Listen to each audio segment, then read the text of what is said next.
আগামী ৪৮ ঘন্টার মধ্যে সিলেট, সুনামগঞ্জ, নীলফামারী, লালমনিরহাট, কুড়িগ্রাম, রংপুর, গাইবান্ধা, শেরপুর, ময়মনসিংহ, নেত্রকোনার নদী সংলগ্ন নিম্নাঞ্চলে স্বল্পমেয়াদী বন্যা দেখা দিতে পারে বলে সতর্ক করেছে বন্যা পূর্বাভাস ও সতর্কীকরণ কেন্দ্র। সিলেটের ফেঞ্চুগঞ্জ পয়েন্টে কুশিয়ারা নদীর পানি বিপদসীমার ৪ সেন্টিমিটার উপর দিয়ে প্রবাহিত হচ্ছে। গত ২৪ ঘন্টায় পানির উচ্চতা আরও বৃদ্ধি পেয়েছে।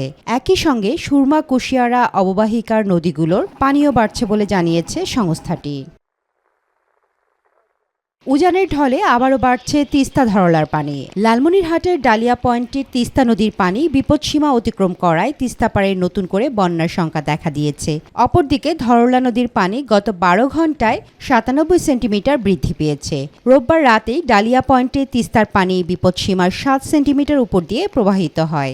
এতে তিস্তা ও ধরলা তীরবর্তী নিম্নাঞ্চল ও চরাঞ্চলের বাসিন্দাদের মধ্যে উদ্বেগ বেড়েছে। এখন সব ভেঙে গেছে, এখন ওই পশ্চিম সাইডে নিয়ে যেতেছে। ৫টা মৌজার মধ্যে ঘুরে গাড়ি করে মনে হয় ৪০ বারের ঘুরে বাড়ি ভাঙছে। বাপ দাদারা এখানেই থাকছে, আমরা ওই নদীর মধ্যেই জীবন কাটাইতেছি। রংপুর বিভাগের তিস্তা, দুধকুমার ও ধরলা নদীর পানি স্থিতিশীল থাকলেও আগামী ৩ দিনে পানি বাড়ার পূর্বাভাস রয়েছে। এতে নীলফামারী, লালমনিরহাট, কুড়িগ্রাম, রংপুর ও গাইবান্ধার নিম্নাঞ্চলে বন্যার আশঙ্কা তৈরি হয়েছে।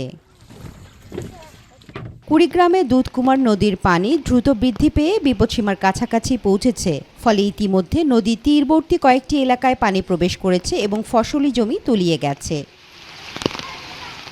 বন্যা পূর্বাভাস কেন্দ্রের সর্বশেষ তথ্য অনুযায়ী দেশের ২৪৮টি পর্যবেক্ষণ স্টেশনের মধ্যে ১২৭টিতে পানি বৃদ্ধি পেয়েছে, ৬৯টিতে কমেছে এবং ৫২টিতে অপরিবর্তিত রয়েছে। বর্তমানে একটি স্টেশনে পানি বিপদসীমার উপর দিয়ে প্রবাহিত হচ্ছে।